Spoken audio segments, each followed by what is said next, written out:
Dear students, I am Dr. Suman Sharma. I think your study is going well and you are preparing according to syllabus by following the video lectures delivering to you. You know students, in the last turn, I taught you the quinole. Now, I extend the study based upon heterocyclic compounds. Today, especially, I will focus my complete lecture on characteristic properties of isoquinoline. So, let us start today's interesting topic, isoquinoline. The empirical formula of isoquinoline is C9H7N.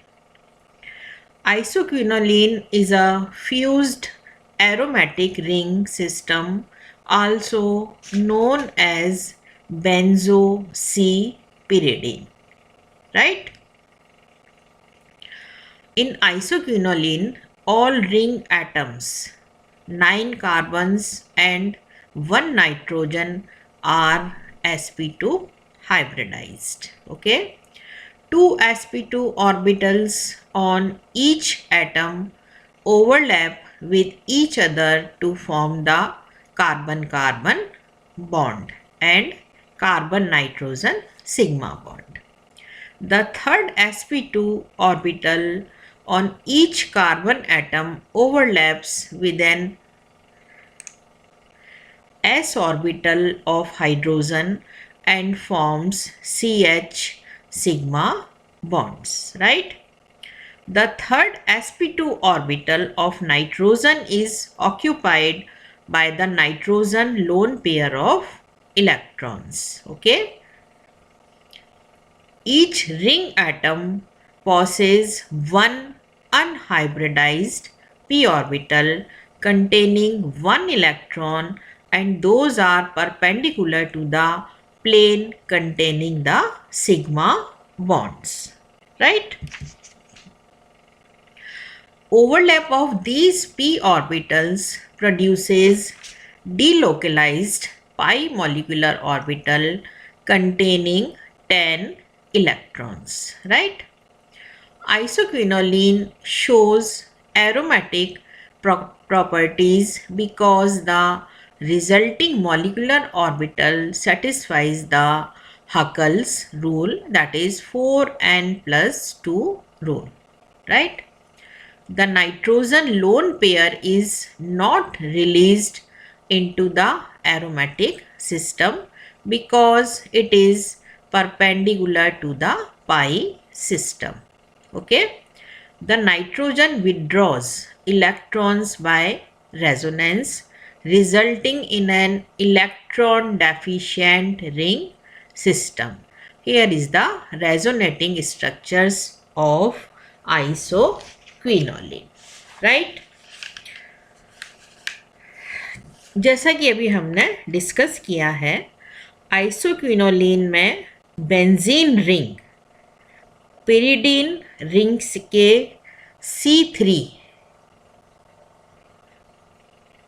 और C4 बंध या beta और gamma positions से संयुग्मित होती है। इसका कारण आइसोक्विनोलिन को बीटा गामा या बेंजोसी-पिरिडीन भी कहा जाता है। संरचनात्मक रूप से आइसोक्विनोलिन नेफ्थलीन से डिराइव्ड मानी जाती है या इसकी नेफ्थलीन से व्युत्पत्ति होती है, क्योंकि नेफ्थलीन की C2 पोजीशन से CH डबल बॉन्ड को N द्वारा रिप्लेस किया जाता है और जिससे आइसोक्विनोलिन प्राप्त होती है, और इसको हम 2-एजा नेफ्थलीन का नाम भी देते हैं, राइट? फिर आता है कि ऐसे कौन कौन से मेथड हैं जिससे कि आइसोक्विनोलिन को बनाया जाता है। फर्स्ट मेथड है आपका Bischler Napieralski synthesis, right? This method is very useful for the construction of one substituted 3,4-dihydroisoquinoline, which if necessary can be oxidized to isoquinoline, right? Beta phenyl ethylamine is reacted with an acyl chloride and a base to give the corresponding amide. R1 is equal to H.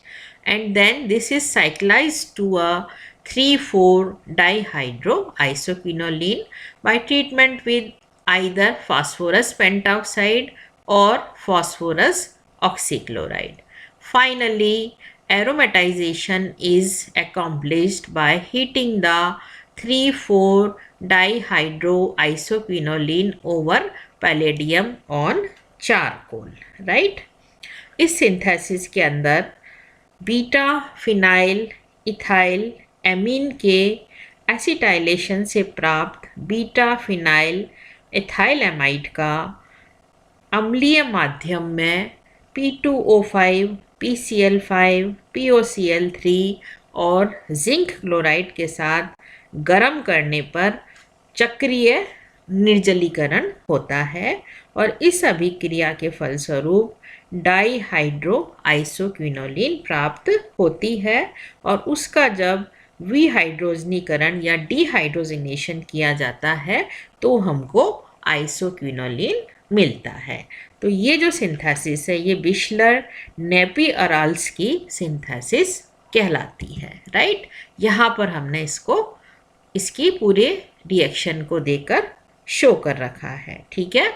First is the beta phenyl ethyl amine, right?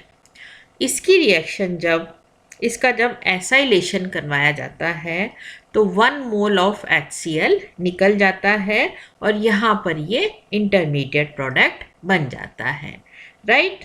फिर इसकी reaction जब हम POCl3 या P2O5 की presence में कराते हैं तो ये हमको इंटरमीडिएट मिलता है, राइट?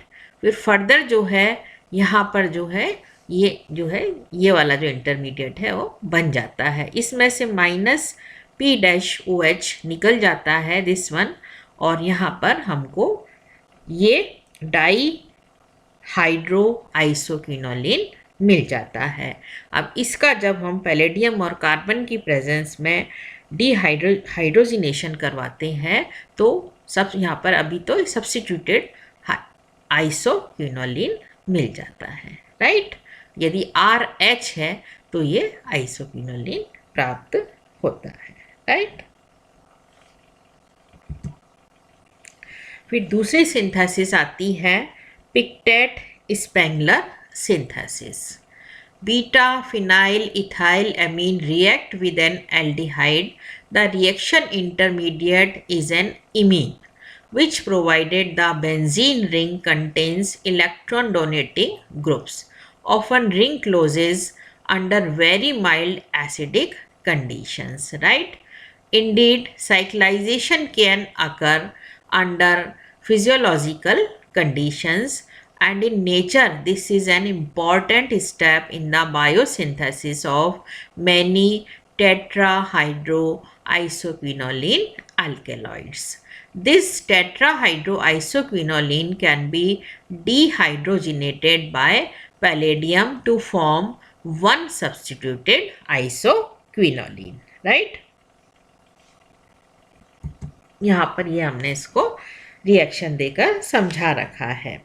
इसके अंदर एमीन को अम्ल की उपस्थिति में एल्डिहाइड के साथ कंडेंस किया जाता है, संघनित किया जाता है और इस अभिक्रिया के फलस्वरूप टेट्राहाइड्रोआइसोक्विनोलिन प्राप्त होता है और इसका जब हम डिहाइड्रोजिनेशन करवाते हैं तो हमको आइसोक्विनोलिन मिलता है। यहाँ पर 1 सब्स्टिट्यूटेड आइसोक्विनोलिन प्राप्त होता है, राइट?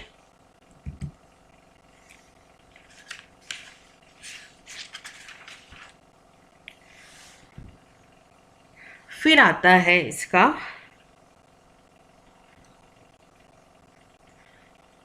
फिजिकल प्रॉपर्टीज, इसकी क्या क्या होती हैं। आइसोक्विनोलिन एक कलरलेस लिक्विड होता है, रंगहीन द्रव होता है। इसका बॉइलिंग पॉइंट 243 डिग्री सेंटीग्रेड होता है और मेल्टिंग पॉइंट 23 डिग्री सेंटीग्रेड होता है। इसकी स्मेल जो है वो बेंज़ल्डिहाइड के जैसी होती है। ये पानी के अंदर अविलय होता है और कार्बनिक विलायकों में सॉल्युबल होता है, राइट। यदि हम इसकी एरोमेटिसिटी की बात करते हैं तो आइसोक्विनोलिन एक समतलीय अणु होता है।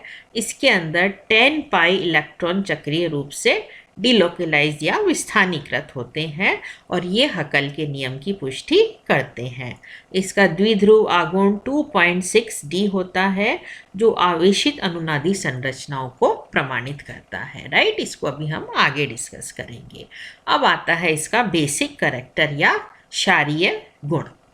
Isoquinoline is slightly weaker base. It reacts with acids to yield salts which are sparingly soluble in water, right? Isoquinoline ये एक दुर्बल क्षार है, ठीक है। इसका क्या कारण है? आइसोक्विनोलिन के नाइट्रोजन पर उपस्थित इलेक्ट्रॉन युग्म एरोमेटिक सिक्सेट यानी छटक के निर्माण में भाग नहीं लेते हैं। इसलिए नाइट्रोजन पर इलेक्ट्रॉन युग्म प्रोटोनेशन के लिए उपलब्ध होता है जो कि इसकी क्षारीय प्रकृति को प्रदर्शित करता है, राइट। दूसरा, पिरिडीन और क्विनोलिन के समान ही आइसोक्विनोलिन भी एक अकार्बनिक व कार्बनिक अम्लों के साथ में लवण बनाता है, राइट। और तीसरा, आइसोक्विनोलिन एल्काइल हैलाइड व एल्काइल सल्फाइड के साथ चतुष्क लवण बनाता है। अतः आइसोक्विनोलिन का नाइट्रोजन टर्शरी नेचर का होता है, राइट। इसकी जो प्रकृति है वो टर्शरी या तृतीयक प्रकृति होती है। यहाँ पर ये हमने इसको रिएक्शन देकर शो कर रखा है। जब आइसोक्विनोलिन की रिएक्शन एसिडिक एसिड के साथ करवाई जाती है HCl के साथ में, तो यहाँ पर आइसोक्विनोलिन हाइड्रोक्लोराइड बनता है, राइट। फिर आती है इसकी केमिकल रिएक्शंस, राइट। ये भी क्या है? इलेक्ट्रोफिलिक सब्स्टिट्यूशन रिएक्शन शो करता है और electrophilic substitution reaction 5th position पर होती है, ठीक है। इसका क्या कारण है? आइसोक्विनोलिन में एक क्या है? पिरिडीन, ठीक है। पिरिडीन रिंग के जो पाई इलेक्ट्रॉन वो इलेक्ट्रॉन डेफिशिएंट होते हैं, राइट। और प्रोटॉन से ये अधिक और अधिक इलेक्ट्रॉन न्यून, जब प्रोटोनेशन के कारण ये क्या है? और भी अधिक इलेक्ट्रॉन डेफिशिएंट हो जाती है। लेकिन पिरिडीन वलय में उपस्थित जो नाइट्रोजन वो प्रोटोनेशन होने के बावजूद भी संयुग्मित बेंजीन वलय के कार्बन परमाणुओं की क्रियाशीलता को विशेष रूप से प्रभावित नहीं करते हैं। इस कारण से आइसोक्विनोलिन में electrophilic substitution reaction mainly 5th और 8th पोजीशन पर होती हैं, ठीक है। ये इसका कारण है कि इलेक्ट्रोफिलिक सब्स्टिट्यूशन रिएक्शन आइसोक्विनोलिन के अंदर 5वीं स्थिति पर या 8वीं स्थिति पर पॉसिबल है, राइट।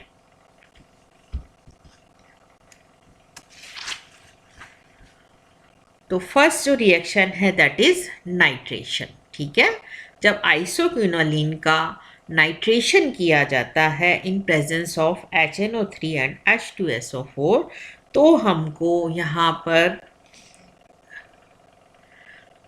5 नाइट्रो आइसोक्विनोलिन मिलता है, राइट। ये मेनली क्या है आपका 5 और 8 पोजीशन पर होता है। तो फिफ्थ जो पोजीशन है उस पर तो ये है बल्क में बनता है 90% और एट्थ पोजीशन पर 10% बनता है, राइट। सेकेंड जो रिएक्शन है दैट इज सल्फोनेशन। जब आइसोक्विनोलिन का सल्फोनेशन किया जाता है इन प्रेजेंस ऑफ H2SO4 तो यहाँ पर आइसोक्विनोलिन 5 सल्फोनिक एसिड बनता है और इसकी जो मात्रा है वो अधिक होती है और एट्थ पोजीशन पर जो आइसोक्विनोलिन 8 सल्फोनिक एसिड बनता है वो बहुत कम मात्रा के अंदर बनता है और ये बताता है कि यहाँ पर इलेक्ट्रोफिलिक सब्स्टिट्यूशन फिफ्थ पोजीशन पर ही पॉसिबल है, राइट। फिर आता है ब्रोमिनेशन। जब आइसोक्विनोलिन का ब्रोमिनेशन करवाया जाता है Br2 के साथ रिएक्शन होती है in presence of AlCl3 aluminium try chloride के साथ में, तो यहाँ पर पहले इंटरमीडिएट प्रोडक्ट बनता है और फिर फाइनली हम देखते हैं कि यहाँ पर 5 ब्रोमो आइसोक्विनोलिन बन जाती है, राइट। फिर आता है आपका रिडक्शन, ठीक है, अपचयन।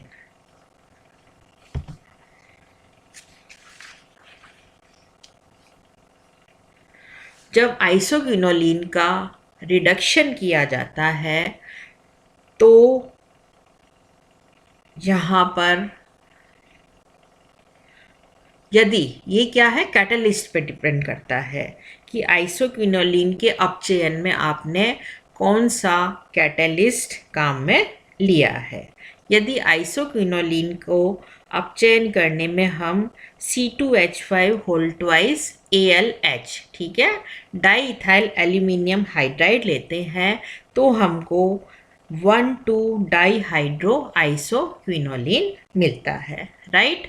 यदि हम रिडक्शन के लिए सोडियम और इथेनॉल काम में लेते हैं तो हमको 1, 2, 3, 4 टेट्रा हाइड्रो आइसोक्विनोलिन मिलता है और यदि कैटलिस्ट हम H2NPT लेते हैं इन प्रेजेंस ऑफ HCl तो हमें 5, 6, 7, 8 टेट्रा हाइड्रो आइसोक्विनोलिन प्राप्त होता है। तो रिडक्शन का जो प्रोसेस है वो मेनली कैटलिस्ट उत्प्रेरक पर डिपेंड करता है कि हमने कौन सा उत्प्रेरक काम में लिया है, राइट। फिर आता है oxidation reaction. Oxidation reaction generally हम जानते हैं कि KMnO4 के साथ में होती हैं, ठीक है। सामान्यतः आइसोक्विनोलिन सामान्य ऑक्सीकारक अभिकर्मों के प्रति अप्रभावी होते हैं, लेकिन यदि हम प्रबल ऑक्सीकारक जैसे KMnO4 काम में लेते हैं तो यहाँ पर इसका ऑक्सीडेशन पॉसिबल होता है। आइसोक्विनोलिन की दोनों ही जो रिंग है वो इस ऑक्सीडेशन से प्रभावित होती हैं और इससे हमको पिरिडीन 3,4 डाई कार्बोक्सिलिक अम्ल मिलता है और उसके साथ में थैलिक एसिड का मिश्रण प्राप्त होता है, राइट। और ये जो उदासीन KMnO4 द्वारा आइसोक्विनोलिन मुख्य रूप से थैलेमाइड के अंदर ऑक्सीकृत हो जाता है, राइट। फिर आता है रिएक्शन विद एल्काइल हैलाइड, ठीक है। जब एल्काइल हैलाइड के साथ में रिएक्शन की जाती है आइसोक्विनोलिन की तो यहाँ पर आइसोक्विनोलिन का जब एल्काइलेशन किया जाता है या एराइलेशन किया जाता है कार्ब लिथियम यौगिक तथा ग्रिग्नोड अभिकर्मक के द्वारा ये रिएक्शन पॉसिबल होती है, राइट। ओके। फिर आता है रिएक्शन विद सोडामाइड। जब सोडामाइड NaNH2 के साथ में आइसोक्विनोलिन की रिएक्शन की जाती है तो हमको 1 अमीनो आइसोक्विनोलिन मिलता है, ये NH2, ठीक है। जब आइसोक्विनोलिन की सोडामाइड के साथ रिएक्शन की जाती है या इसका एमिनेशन किया जाता है तो हमें 1 अमीनो आइसोक्विनोलिन मिलता है, राइट। तो इस तरह से ऐसी बहुत सी रिएक्शन है जो कि आइसोक्विनोलिन देते हैं, राइट। और आइसोक्विनोलिन एक बहुत इम्पॉर्टेंट हेट्रोसाइक्लिक कंपाउंड है। इसका जो यूज़ है वो हम जानते हैं कि प्रकृति में बहुत सारी जो है औषधियाँ मेडिसिन्स मिलती हैं, जैसे पेपावरीन, ठीक है। पेपावरीन के अंदर क्या होता है, अफीम और एल्केलॉइड होता है आदि के इनके अंदर भी आइसोक्विनोलिन रिंग उपस्थित होती है। तो इसका बहुत अधिक मेडिसिनल यूज़ होता है, राइट। यानी ये नेचुरल प्रोडक्ट के रूप में हमको मिलती हैं। Okay, thank you very much students.